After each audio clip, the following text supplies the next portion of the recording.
నామానికి స్తోత్రం. నీ అపారమైన ప్రేమ వీక్షకులందరికీ కూడా యేసుక్రీస్తు నామం పేరిట శుభాభివందనలు తెలియజేస్తున్నాను. ఈరోజు వాక్యం ధ్యానించుకునే ముందుగా అందరం కూడా తలలో ఉంచితే ప్రార్థన చేసుకుందాం.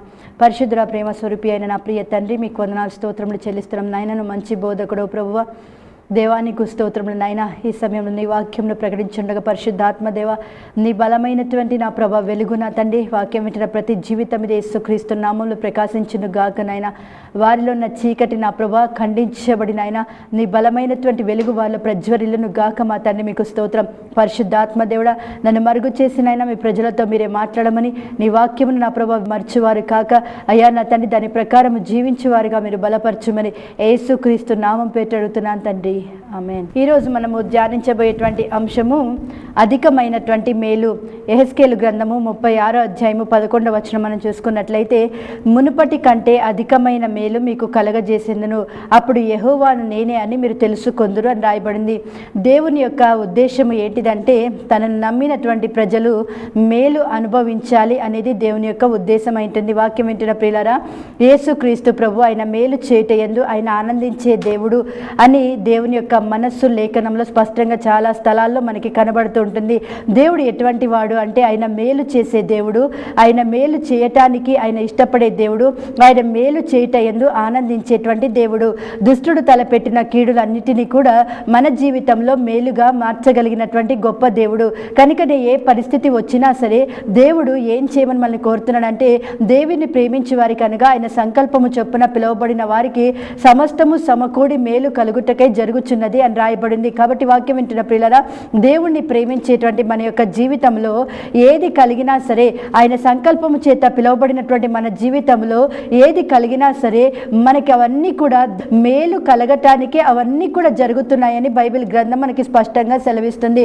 ఈరోజు నీ జీవితంలో ఎందుకు నాకు ఈ వేదన, ఎందుకు నాకు ఈ బాధ, ఎందుకు నాకు ఈ కష్టం, ఎందుకు నాకు ఈ శ్రమ, ఎందుకు నాకు ఈ బలైతని అనేకమైన రకరకాల పరిస్థితుల్లో ఎందుకు నాకు ఈ అపజయం, ఎందుకు నాకు ఈ నష్టము, నేను దేవుణ్ణి ప్రేమిస్తున్నాను, దేవుని యొక్క ఆజ్ఞలు నాకు తెలిసినంత వరకు నేను జరిగిస్తున్నాను, దేవునితో సహవాసము కలిగి ఉన్నాను, దేవుని మందిరానికి వెళ్తున్నాను, ఆ కార్యక్రమాల్లో నేను పాలుపొందులవుతున్నాను, దేవుడికి ఇవ్వవలసినటువంటి 10% నేను చెల్లిస్తున్నాను.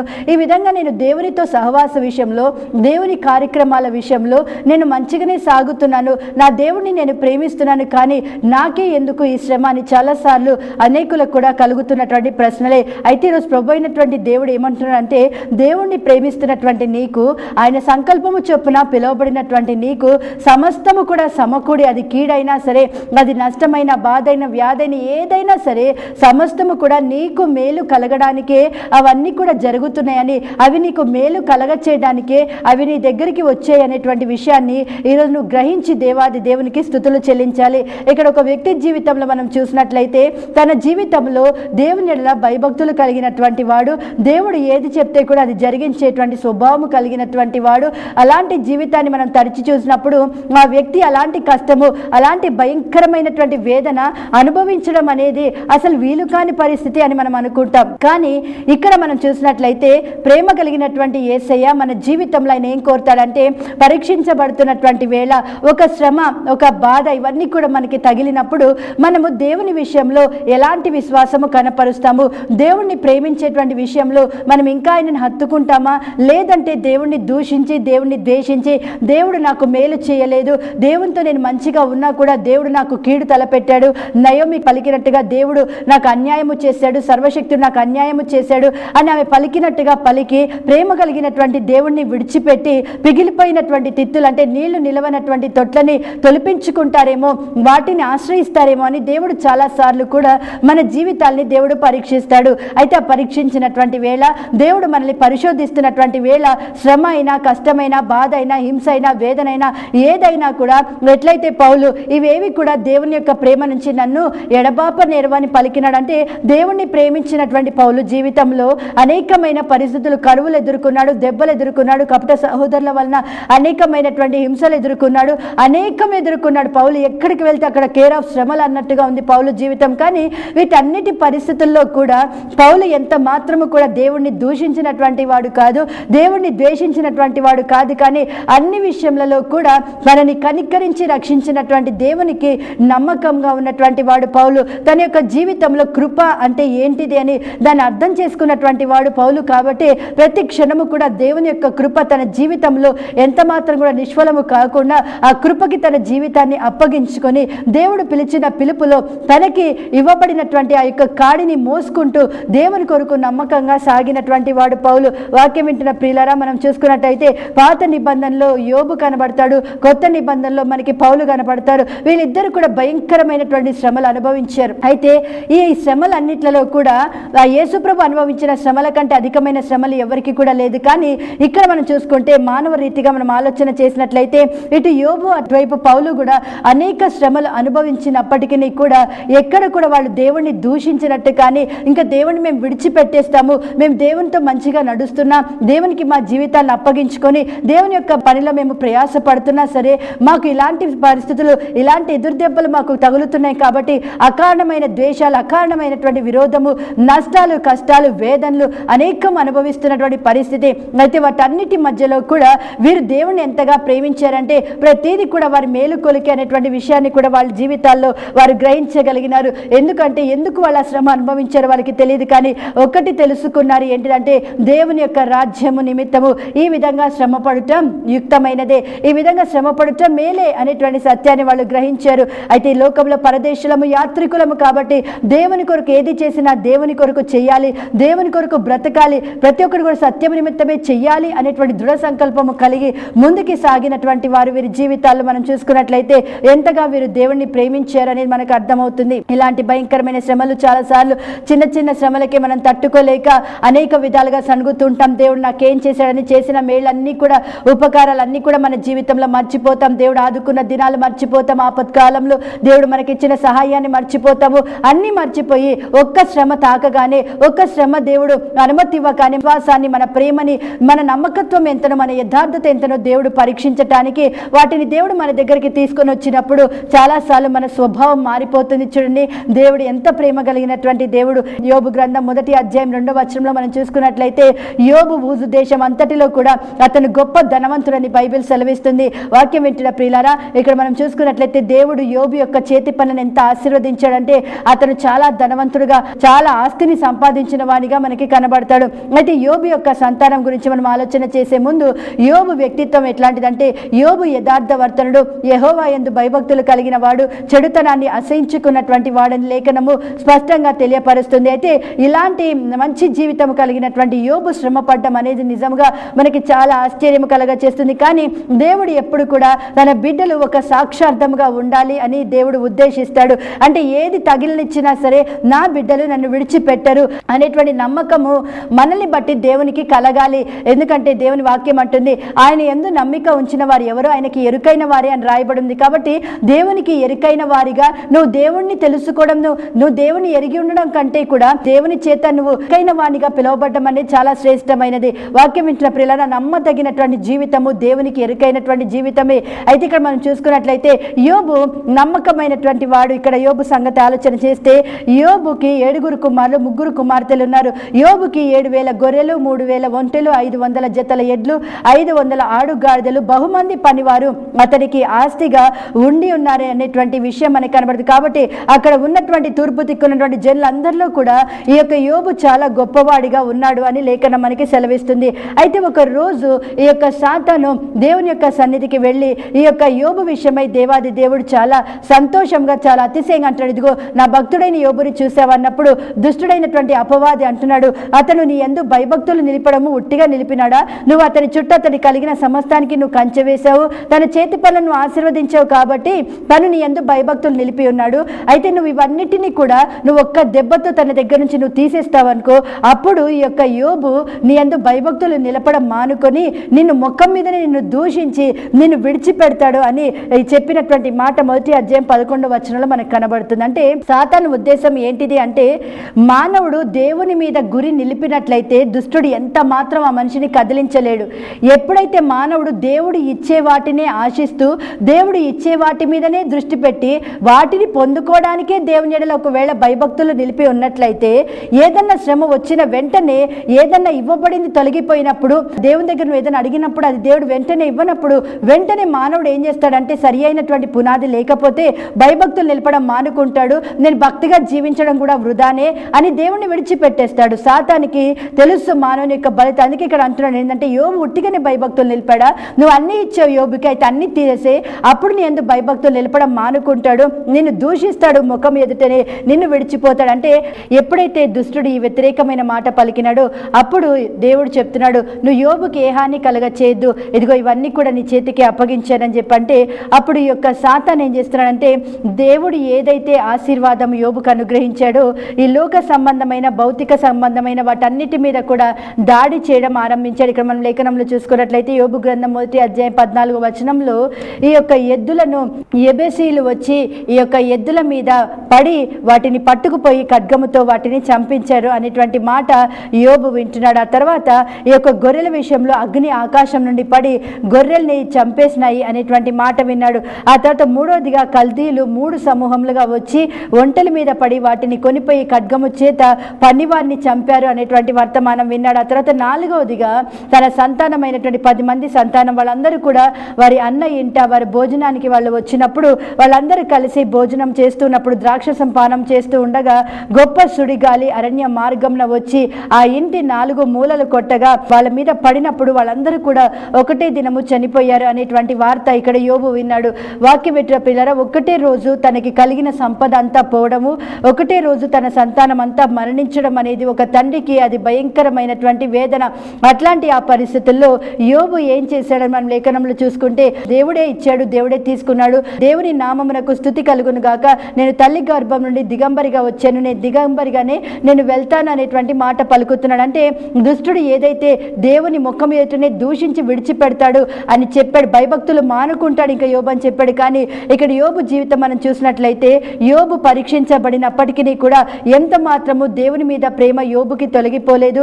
ఆ తర్వాత దేవుని యందు భయభక్తులు నిలపడం కూడా మానుకోలేదు. తన భార్య ఒక సమయానికి, నువ్వు ఇంకా యథార్థతను విడిచిపెట్టవా, నువ్వు దేవుని దూషించి మరణము కమ్మని ఆ యొక్క భార్య చెప్పినప్పటికీ కూడా యోబు ఒక మంచి మాట అంటాడు, దేవుడి నుంచి మనం మేలే అనుభవించాలా, మనం కీడుని అనుభవించతగదా, మూర్ఖురాలు మాట్లాడినట్టుగా నువ్వు మాట్లాడుతున్నావని తన భార్యని, దేవునికి వ్యతిరేకంగా ఒక మాట పలికినటువంటి భార్యని, దేవుని యథార్థత విడిచిపెట్టమన్నటువంటి భార్యని గద్దిస్తున్నాడు తప్ప యోబు ఎంత మాత్రం కూడా అవును నువ్వు చెప్పింది నిజమే, ఇంత యథార్థంగా బ్రతికినా సరే, ఇంత దేవుని భయభక్తులుగా గడిపినా సరే, నా యొక్క పిల్లల నిమిత్తము వారు ఒకవేళ హృదయంలో సైతము దేవునికి వ్యతిరేకంగా తప్పు చేశారేమో అని అరుణోదయంలో వారి గురించి నేను బలు అర్పించడం కూడా వృధా అయిపోయింది కదా, దేవుడు నాకు ఇంత అన్యాయము చేశాడని ఎంత మాత్రం కూడా దేవునికి వ్యతిరేకంగా ఈ యొక్క యోబు మాట్లాడలేదు. భార్య ద్వారా సాతాను శోధించినప్పటికీ దేవునికి వ్యతిరేకంగా మాట్లాడినట్లుగా, మాటల ద్వారా పాపము జరుగునట్లుగా ప్రేరేపించినప్పటికీ ఎంత మాత్రం యోబు దానికి కూడా అవకాశం ఇచ్చిన వాడిగా లేడు. కానీ ఒక సమయానికి యోబు అంటాడు, నేను మరణించినా సరే నా యథార్థత ఎంత మాత్రము కూడా విడిచిపెట్టను అనేటువంటి మాట పలుకుతున్నాడు. వాక్యం వింటున్న పిల్లరా, యోబు ఎంత దేవునిలో భయభక్తులు కలిగిన వాడంటే, నా కళ్ళతో నేను నిబంధన చేసుకున్నాను, కన్యకైనటువంటి స్త్రీని నేను ఎలాగా నేను చూస్తాను అని అంటాడు. వాక్యం వింటున్న పిల్ల ఎంత భయభక్తులు కలిగి ఉన్నాడు ఈ యొక్క యోబు తన జీవితంలో. అలాంటి స్థితిలో ఉన్నవాడికి ఇంత భయంకరమైన శ్రమ వచ్చినప్పటికీ, ఇంత భయంకరమైన కష్టం ఎదుర్కొన్నప్పటికీ కూడా యోబు ఎంత మాత్రం కూడా దేవుణ్ణి దూషించినటువంటి వాడు కాదు. అయితే దానికి యోబుకి కలిగినటువంటి ప్రతిఫలం మనం లేఖనంలో చూసుకున్నట్లయితే, యోబు గ్రంథము 42వ అధ్యాయము 10వ వచనం చూసుకునే ముందుగా యోబుని పరామర్శించడానికి తన యొక్క స్నేహితులు కూడా వస్తారు యోబు దగ్గరికి. అయితే వారు కూర్చొని 7 దినములు కూడా వారు కూడా యోబుతో పాటు కూర్చొని చాలా బాధపడతారు. తన యొక్క స్నేహితుడు కలిగినటువంటి పరిస్థితిని చూసి అయితే వెంటనే వాళ్ళు కూడా దుష్టుని చేత శోధించబడినటువంటి వారు అనేక విధాలుగా యోబు గురించి మాట్లాడడం ఆరంభిస్తున్నారు. యోబు ఏదో పాపము చేశాడు కాబట్టి యోబుకి ఇంత భయంకరమైనటువంటి శ్రమ వచ్చింది అనేటువంటి విషయాన్ని వాళ్ళు మాట్లాడుతున్నారు. వాక్యం వింటున్న పిల్లరా, ఇక్కడ మనం లేఖనంలో చూసుకున్నట్లయితే అనేకులను వాడుకొని సాతాను ఈ యొక్క యోబు భయభక్తుల నుండి, యథార్థత నుంచి, నమ్మకత్వం నుంచి తొలగిపోవాలని అనేక విధాలుగా శోధించినప్పటికీ కూడా ఎంత మాత్రం కూడా తను కీడు అనుభవించడానికి ఇష్టపడ్డాడు. కానీ దేవునికి వ్యతిరేకంగా ఒక మాట కూడా యోబు పలికిన వాడు కాదని ఇక్కడ మనం ఈ లేఖనంలో గ్రహించాలి. ఈరోజు నీ జీవితంలో ఏదైనా ఒక శ్రమ కలగకాని దేవునికి వ్యతిరేకంగా నువ్వు మాట్లాడి దేవుడిని నువ్వు విడిచిపెట్టిన అనుభవంలో నువ్వు ఉంటున్నావా? దేవుడు ఏదైనా నీ మేలు నిమిత్తమే ఒక కష్టాన్ని నీ జీవితంలో ఆయన ఎలో చేసినప్పుడు దేవుడు నా విశ్వాసాన్ని పరీక్షిస్తున్నాడు, దేవుని నా ప్రేమని పరీక్షిస్తున్నాడు అనే సత్యాన్ని గ్రహించకుండా ఇది నా మేలు కొరికే పంపాడు అనేటువంటి విషయాన్ని విషయాన్ని కూడా నువ్వు మర్చిపోయి దేవునికి వ్యతిరేకంగా మాట్లాడడం మాత్రమే కాకుండా వేరే వాళ్ళకి కూడా నువ్వు వాళ్ళు రక్షించబడకుండా ఒక అడ్డుబండగా నీ మాటలు నీ క్రియలు ఉన్నట్లయితే నువ్వు దేవుని దగ్గర క్షమాపణ అడగాలి. మనకి సమస్తము కూడా మేలు కలుగుటకే జరుగుచున్నవి అనేటువంటి విషయాన్ని గ్రహించాలి. ఈ యొక్క యోబు స్నేహితులు సహితము వ్యతిరేకంగా మాట్లాడుతున్నప్పుడు యోబు చాలా బాధపడి అంటాడు, మీరు బాధకే కర్తలు కానీ మీరు ఎంత మాత్రం ఆదరణకి కర్తలు కాదు.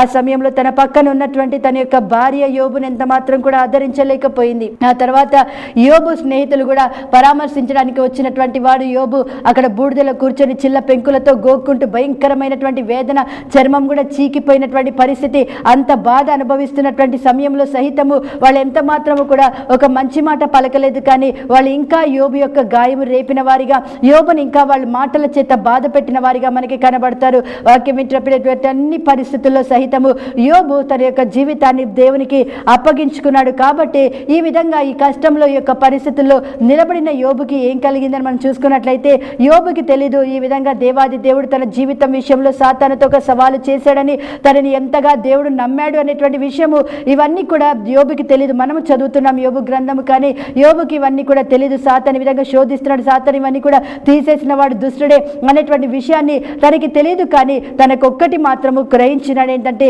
ఏది ఏమైనా సరే నేను నా యథార్థతను విడిచిపెట్టకూడదు, మరణమైనా సరే నేను ఎంత మాత్రం యథార్థత విడిచిపెట్టకూడదు అనేటువంటి ఒక మంచి గురి కలిగి, ఒక మంచి ఆలోచన కలిగి దేవుని ఎడల జీవించినటువంటి వాడు యోబు. కాబట్టి ఇక్కడ యోబు జీవితంలో దేవుడు గొప్ప ప్రతిఫలం ఇచ్చినట్టుగా మనం లేఖనంలో చూసుకుంటున్నాం.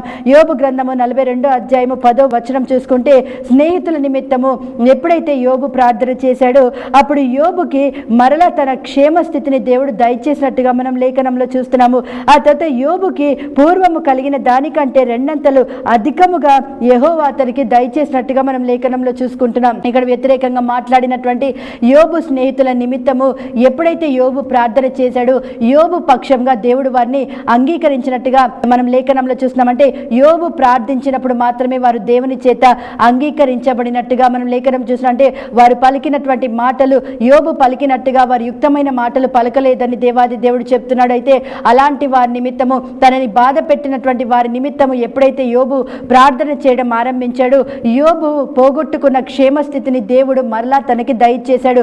వాక్యం వింటున్న ప్రియులారా, నువ్వు పరీక్షించబడుతున్న వేళ, నువ్వు కష్టపడుతున్నటువంటి వేళ నీ దగ్గరకు వచ్చి మనుషులు నువ్వు ఏదో పాపము చేసావు, నువ్వు ఏదో దేవునికి విరోధమైన కార్యము చేసావు, అందుకే ఈ శ్రమ అనుభవిస్తున్నావని చెప్పి వాళ్ళు నీ గురించి, దేవునితో నీ కలిగిన సహవాసం గురించి వాళ్ళకి తెలియక దేవుడు నీ జీవితంలో ఒక ఉన్నతమైన స్థితి అనుగ్రహించడానికి, నిన్ను పరీక్షించడానికి, నీ జీవితంలో ఒక కష్టం ఒక శ్రమ అలో చేసినప్పుడు మనుషులు నీ గురించి వ్యతిరేకంగా మాట్లాడినప్పుడు నువ్వు ఎంత మాత్రము చింతించద్దు. కానీ సాతాను చేత శోధించబడి ఆ మనుషులు నీ యొద్దకు నడిపించబడ్డారని, వారి యొక్క మాటల చేత నువ్వు ఎంత మాత్రము కూడా నువ్వు వారితో సమ్మతించకుండా నువ్వు దేవునికి నమ్మకమైన సృష్టికర్తకు నీ జీవితాన్ని అప్పగించుకున్నట్లయితే ప్రభు అయినటువంటి దేవుడు గొప్ప కార్యము జరిగిస్తాడు. నిన్ను బాధించిన వారి ఎదుట దేవుడు నీకు క్షేమస్థితిని మరలా రప్పిస్తాడు. నీ గురించి వ్యతిరేకంగా మాట్లాడిన వారి ఎదుట దేవుడు నీ తల ఎత్తుతాడు అనేటువంటి విషయాన్ని కూడా నువ్వు గమనించాలి. ఒకసారి దినకరన్ గారి కుమార్తె యాక్సిడెంట్లో ఎప్పుడైతే చనిపోయిందో చాలా బలంగా దేవుని యొక్క పరిచర్య చేస్తున్నటువంటి ఆ యొక్క సమయంలో అనేకులు కూడా ఒక పక్క అనేకమైన ఆర్థిక ఇబ్బందులు, అనేకమైనటువంటి శ్రమలు, శరీరంలో అనేకమైనటువంటి బలహీనతలు, ఇవన్నీ కూడా సేవకుడు అనుభవిస్తూ ఉన్నాడు. ఆ తర్వాత ఒకగానొక కుమార్తె యాక్సిడెంట్లో చనిపోయినటువంటి పరిస్థితి, యవనస్తురాలు, ఇలాంటి భయంకరమైనటువంటి వేదనలు, వారి బాధలు బాధ పంచుకున్న వారు కొంతమంది అయితే వారి గురించి వ్యతిరేకంగా ప్రచారం చేసిన వాళ్ళు ఏదో పాపము చేశారు కాబట్టి ఈ దినకరన్ గారి కుటుంబానికి ఇంత భయంకరమైన శ్రమ వచ్చింది అని అనేకులు వాళ్ళ ద్వారా మేలు పొందిన వారు సహితం ఒక సమయానికి వారి గురించి వ్యతిరేకంగా మాట్లాడుతున్నటువంటి ఆ యొక్క సమయంలో దినకరన్ గారి బుక్లో ఒకసారి రాసిన మాట ఏంటంటే, వాళ్ళందరూ కూడా వేదనతో వాళ్ళు కూర్చొని కుటుంబ ప్రార్థన చేస్తున్నప్పుడు పరిశుద్ధాత్మ దేవుడు అక్కడ వారితో మాట్లాడిన మాట ఏంటంటే, మీరు నన్ను గణపరుస్తారని పరిస్థితుల్లో నా గురించి మీరు ప్రకటిస్తారని నేను మీ అందు నేను నమ్మిక కలిగి ఉన్నానని దేవుడు చెప్పాడంటే, ఎప్పుడైతే వాళ్ళు ఆ మాట విన్నారో, ఏ విధంగా అయితే యోబు విషయంలో దేవుడు సాతానుతో సవాలు చేశాడో అలాగే దినకరన్ గారి కుటుంబం విషయంలో కూడా తప్పకుండా దేవుడు వాళ్ళ జీవితంలో కలిగినటువంటి సంకల్పం నెరవేర్చబడినట్లుగా వారు ఇంకా అధికమైన మేలు వారి జీవితంలో అనుభవించు విధముగా ఈ యొక్క శ్రమలో దేవుని కొరకు వాళ్ళు నిలబడాలి అనేది దేవుని యొక్క ఉద్దేశం ఏంటుంది. ఎప్పుడైతే ఆ ఉద్దేశాన్ని వాళ్ళ వేదనలో, వాళ్ళ బాధలో ఎప్పుడైతే దేవాది దేవుడు వాళ్ళతో మాట్లాడాడో అప్పుడు వెంటనే దేవుడి కొరకు వాళ్ళు నిలబడ్డారు. శత్రువు సిగ్గుపడినట్టుగా, దేవుని యొక్క నామము గణపరచబడినట్లుగా ఎప్పుడైతే వాళ్ళు నిలబడ్డారో యోబు యోబుని ఏ విధంగా దేవుడు దీవించాడు, అలాగే ప్రభు అయినటువంటి దేవుడు గొప్ప కార్యాలు దేవుడు వాళ్ళ జీవితంలో జరిగించాడు. ఎవరెవరైతే వాళ్ళని అవమానపరిచారు, ఎవరెవరైతే వాళ్ళని హేళన చేశారో, వాళ్ళు పాపము చేసినందుకే, ఏదో తప్పు చేసినందుకే శ్రమ వాళ్ళకి కలిగిందన్నారు, వాళ్ళందరూ కూడా వీరిని ఆశ్రయించే విధంగా వారి యొక్క కారుణ్య యూనివర్సిటీలో వాళ్ళ పిల్లల్ని చదివించే విధంగా దేవుడు చేశాడంటే వాక్యం వింటున్న ప్రియులారా, దేవుడు ఎంత గొప్ప దేవుడు. నీకు ఒక శ్రమ వచ్చినప్పుడు మనుషులు నీ గురించి వ్యతిరేకమైన మాటలు పలుకుతున్నారేమో, మంచి మాటలు నీ గురించి పలకట్లేదేమో, అయితే ఆ మాటలన్నీ నువ్వు విన్నప్పుడు ఎంత మాత్రం కూడా నువ్వు తొణికిసలాడద్దు. కానీ నువ్వు దేవుని వైపు నువ్వు చూచినట్లయితే ప్రభు అయిన దేవుడు వారి కళ్ళైతే నేను తప్పకుండా హెచ్చిస్తాడు. ఎంతో మంది జీవితాల్లో మనం చూస్తాం, వారి కలిగిన శ్రమలు మనుషులందరూ కూడా సాతాను చేత ప్రేరేపించబడి వ్యతిరేకమైన మాటలు, వారిని బాధించే మాటలు, వారిని దూషించే మాటలు, వారిని ద్వేషించే మాటలు అనేకం పలికినప్పుడు కూడా వారందరూ దేవుని గట్టిగా పట్టుకొని దేవుని కొరకు సువార్త కొరకు నిలబడ్డప్పుడు ప్రభు అయిన దేవుడు వారి జీవితంలో గొప్ప కార్యాలు జరిగించడము మనము చూస్తున్నాం. కాబట్టి ఇక్కడ కూడా యోబు జీవితంలో ఎప్పుడైతే స్నేహితుల నిమిత్తం ప్రార్థించాడంటే ఆ విధంగా ప్రార్థన చేయడం అనేది చాలా కష్టతరం. ఎందుకంటే తనని కష్టపెట్టినటువంటి వారు, మాటలతో కష్టపెట్టినటువంటి వారు, మాటలతో గాయపరిచినటువంటి వారు, తన శరీరంలో ఉన్నటువంటి ఆ భయంకరమైన చర్మ వ్యాధి కంటే కూడా యోబు యొక్క హృదయాన్ని గాయపరిచింది యొక్క స్నేహితుల మాటలు. అలాంటి ఆ సమయంలో యోబు వారి నిమిత్తం ప్రార్థన చేయాలని దేవుడు కోరినప్పుడు వాక్యం ఇట్లా చూడండి, తను ఎంతగా ప్రార్థన చేశాడంటే దేవుడు యోబు ప్రార్థనని బట్టి వారిని అంగీకరించాడంట. లేఖనం అంటుంది, యోబుకి దేవుడు ఏం చేశాడంటే క్షేమస్థితిని ఇచ్చాడంటే తన స్నేహితులు చూస్తుండగా యోబు పోగొట్టుకున్నటువంటి క్షేమస్థితిని దేవాది దేవుడు యోబుకి మరలా దయచేసినట్టుగా మనం లేఖనంలో చూస్తున్నాం. ఇక్కడ మనం చూసుకున్నట్లయితే యోబు మొదట ఆశీర్వదించిన దానికంటే కూడా మరి అధికముగా దేవుని చేత ఆశీర్వదించబడ్డాడంటే అతనికి 7,000 గొర్రెలు మొదట ఉన్నప్పుడు ఇప్పుడు 14,000 గొర్రెలు అయినాయి. ఆ తర్వాత తనకి మొదలు 3,000 ఒంటెలు ఉన్నప్పుడు ఇప్పుడు 6,000 ఒంటెలు అయినాయి. ఆ తర్వాత 500 జతల ఎడ్లున్నప్పుడు 1000 జతల ఎడ్లు అయినాయి. 500 ఆడగాడిదలు ఉన్నప్పుడు ఇప్పుడు 1000 ఆడుగాడిదలు. అంటే దేవుడు రెండంతలు అధికముగా యోబుని మునుపటి కంటే కూడా ఆశీర్వదించాడని లేఖనం సెలవిస్తుంది. యోబు కుమార్తెలంతా అందమైనటువంటి వాళ్ళు అక్కడ ఎవ్వరు కూడా లేరు అని రాయబడినట్టుగా మనం చూస్తున్నాం. వాక్యం వింటున్న ప్రియులారా, ఇక్కడ మనం చూసుకున్నట్లయితే యోబుని దేవుడు ఎంతగా దీవించాడంటే రెండంతల అధికమైనటువంటి మేలు చేశాడు. ఈరోజు నీ జీవితంలో కూడా ఇలాంటి శ్రమల గుండాన్ని వెళ్తున్నట్లయితే, కష్టంల గుండాన్ని వెళ్తున్నట్లయితే, నీ జీవితానికి వ్యతిరేకంగా మనుషులు నీ గురించి వ్యతిరేకమైన మాటలు పలుకుతున్నట్లయితే, చెడ్డగా నీ గురించి మాట్లాడుతున్నట్లయితే, నువ్వు ఏదో తప్పు చేసావు కాబట్టి ఈ శిక్ష నీకు కలుగుతుందని నీ గురించి వ్యతిరేకంగా మాట్లాడినప్పటికీ కూడా యోబు ఎలా నోటి మాటతో పాపము చేయకుండా ఉన్నాడో, దేవుడికి ఎలా స్తుతి చెల్లించాడో, అలాగ నీ జీవితంలో కూడా నువ్వు మాటలతో పాపము చేయకుండా నువ్వు దేవాది దేవుడిని స్తుతించి నీ గురించి వ్యతిరేకంగా మాట్లాడిన వారి నిమిత్తము యోబు ప్రార్థన చేసినట్టుగా నువ్వు దేవుని సన్నిధిలో ప్రార్థన చేసినట్లయితే ప్రభు అయినటువంటి దేవుడు వారి ఎదుట నీ క్షేమస్థితిని మరలా దేవుడు అనుగ్రహిస్తాడు. ఆ తర్వాత నిన్ను బట్టి దేవుడు వారిని అంగీకరిస్తాడని లేఖనం స్పష్టంగా సెలవిస్తుంది. ఎంత గొప్ప ధన్యత! మన పక్షంగా మనం నిలబడి ప్రార్థించినప్పుడు మనల్ని బట్టి దేవుడు వారిని అంగీకరించడం అనేది గొప్ప ధన్యత. ఈరోజు మనందరం కూడా యేసుక్రీస్తు ప్రభుని బట్టి మనందరం తండ్రి అయిన దేవుని చేత అంగీకరించబడటానికి కారణం ఏంటిదంటే యేసు ప్రభు కార్చిన రక్తము, దేవుని ఎడల ఆయన కలిగి ఉన్న భయభక్తుల్ని బట్టి మనము దేవుని చేత అంగీకరించబడినట్టుగా లేఖనం సెలవిస్తుంది. వాక్యం వింటున్న ప్రియులారా, దేవుడు ఎవరిని అంగీకరిస్తాడంటే దేవుని ఎడల భయభక్తులు కలిగినటువంటి వారిని దేవుడు అంగీకరించే దేవుడు అయి ఉంటున్నాడు. యేసే చేసిన బలియాగాన్ని బట్టి మనము దేవుని చేత అంగీకరించబడ్డమైతే ఈరోజు నువ్వు నేను మన శ్రమలో నిలబడి మనకి వ్యతిరేకంగా మాట్లాడే వారి నిమిత్తము మనము క్షమించి వారి నిమిత్తం మనం ప్రార్థన చేయగలిగితే ప్రభైనటువంటి దేవుడు మన ప్రార్థన ఆలకించి వారిని ఆయన అంగీకరిస్తాడు. వారిని తప్పకుండా ప్రభైన దేవుడు రక్షిస్తాడు. అంత మాత్రమే కాదు, నీ క్షేమస్థితి మరలా నీకు అనుగ్రహించబడుతుంది.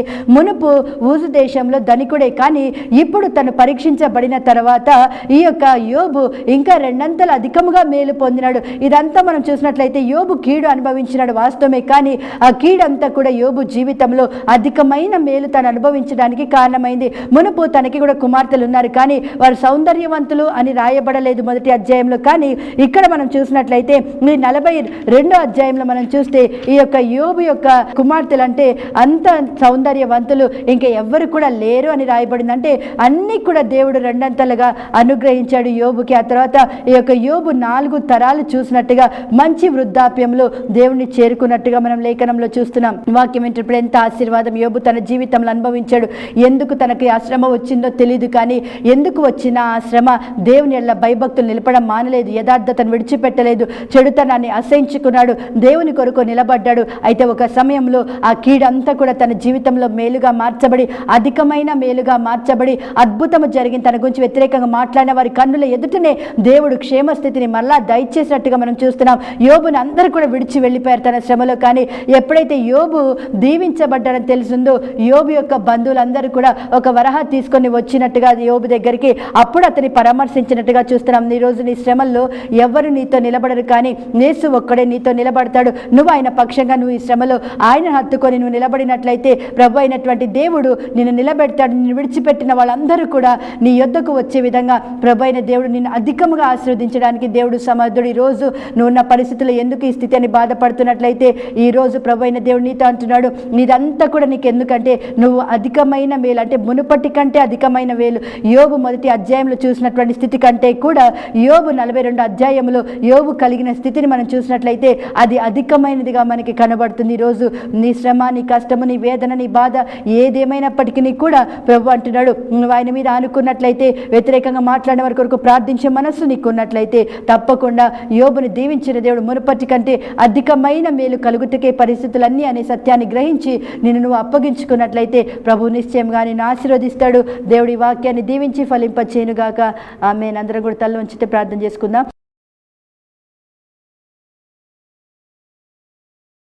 మునుపటి కంటే అధికమైన మేలు నా ప్రభ దయచేస్తారని వాగ్దానం చేసిన మా ప్రియ తండ్రి, యోబు జీవితంలో నా ప్రభా నీకు స్తోత్రములనైనా పరీక్షించబడక మునుపు ఉన్న దానికంటే కూడా పరీక్షించబడిన తర్వాత నా ప్రభనైనా రెండంతల అధికమైనటువంటి నా ప్రభ ఆశీర్వాదములు తండ్రి ప్రభ రజ మేలుని యోబు జీవితంలో కలగజేసిన ప్రేమగల తండ్రి మీకు వందనాలు చెల్లిస్తున్నాం.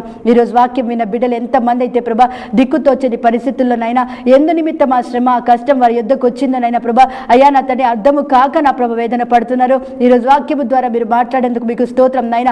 ఇవన్నీ కూడా వారి జీవితంలో మేలు కలుగుట కొరికి అవన్నీ జరుగుతున్నాయని ప్రభా మీరు సెలవిచ్చి ఉండగా నా ప్రభ మేలు చేయటకు ఇష్టపడే దేవా అధికమైన మేలుని నా ప్రభ నువ్వు కనపరుస్తారని ప్రభ అధికమైన మేలుని ప్రభనైనా నువ్వు దయచేస్తాను. నువ్వు చేసిన వాగ్దాన్ని బట్టి మీకు స్తోత్రం నాయన. ఈ స్థితిలో ఉన్న బిడ్డలందరినీ కూడా మీరు దీవించండి ప్రభ. వారికి వ్యతిరేకంగా మాట్లాడుతున్న వారందరినీ కూడా క్షమించినైనా ఈ బిడ్డలకి క్షేమస్థితిని మీరు దయచేయండి. రెండంతల ఆశీర్వాదంతో నింపండి ప్రభ.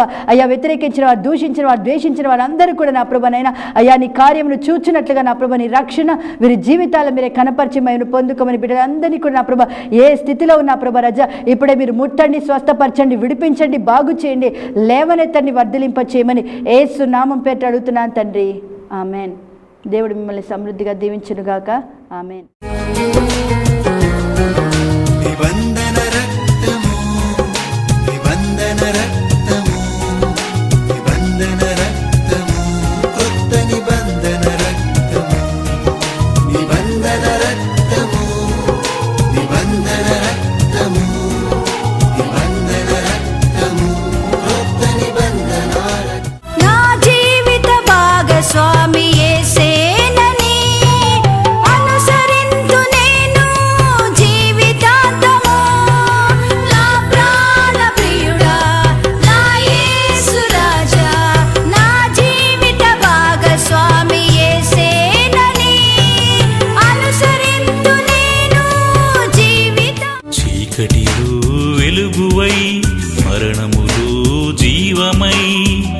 శాంతి సంతోషమిచ్చుటకే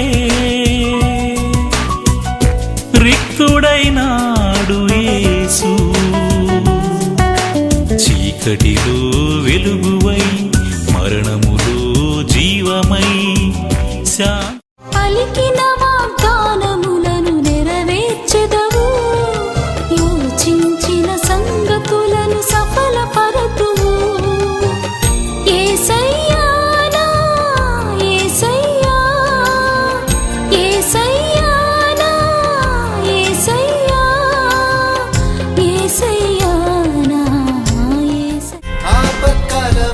నమ్మదగిన సహాయము నీవే.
ఈ సిడీస్ కావాల్సిన వారు సంప్రదించవలసిన మా చిరునామా ప్లాట్ నంబర్ 8 27-64/9 ఆదర్శ్ నగర్, నేరెడ్మెట్, సికింద్రాబాద్ 5,56,000.